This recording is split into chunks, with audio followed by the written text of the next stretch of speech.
माझं नाव प्रकाश शरदचंद्र उबाळे। आम्ही रामवाडी मालेगाव रोड या वस्तीमध्ये जवळजवळ 100 वर्षापासून इथे वास्तव्यास आहोत।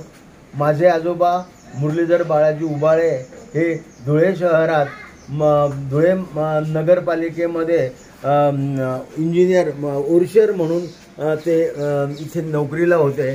त्याच्यानंतर कॉन्ट्रॅक्टर या बिझनेसमध्ये बांधकाम क्षेत्रात आले। त्यांनी धुळे शहरामध्ये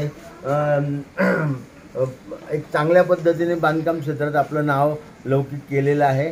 आमच्या कुटुंबामध्ये माझे वडील शरदचंद्र मुरलीधर उबाळे हे पुणे जिल्ह्यातील पानशेत डॅम या इथे सर्व्हिसला होते। तिथून आम्ही खडकवासला आणि रायगडमध्ये कोलाड येथे कुंडलिका नदीवरती जो धरण बांधले त्या धरणाच्या कामासाठी तिथे आम्ही होतो। माझं प्राथमिक शिक्षण रायगड येथे झालेलं आहे कोलाडला, आणि नंतर मग आई रायगडला वाढल्यानंतर आम्ही धुळे इथे आलो।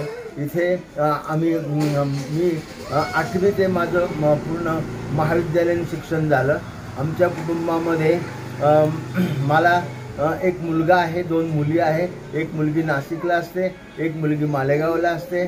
माझा मुलगा धुळे टोलवरती सिस्टीम इंजिनियर या पदावरती कार्यरत आहे, आणि त्याला 2 मुलं आहेत। एकाचं नाव शौर्य आहे आणि लहान जो आहे बहुत बढ़िया आहे। असं अभी बहुत बढ़िया भाई साहब। ये जो राम नाम लिख रहा हूँ कैसा लगा आपको? हे आपका नाम क्या है? अंबिका प्रसाद दुबे। अंबिका प्रसाद दुबे जी आमच्या धुळे शहरामध्ये येऊन प्रत्येक घरावरती रामनामाचा जो प्रचार करत आहे। मला अत्यंत आनंद झाला त्यांना भेटून।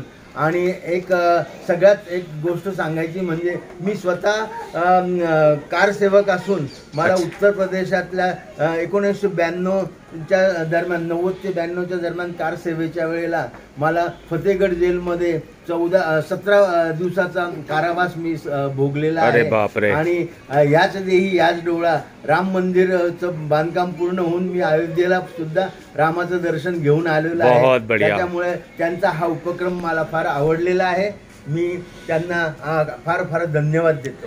जय जय श्रीराम। जय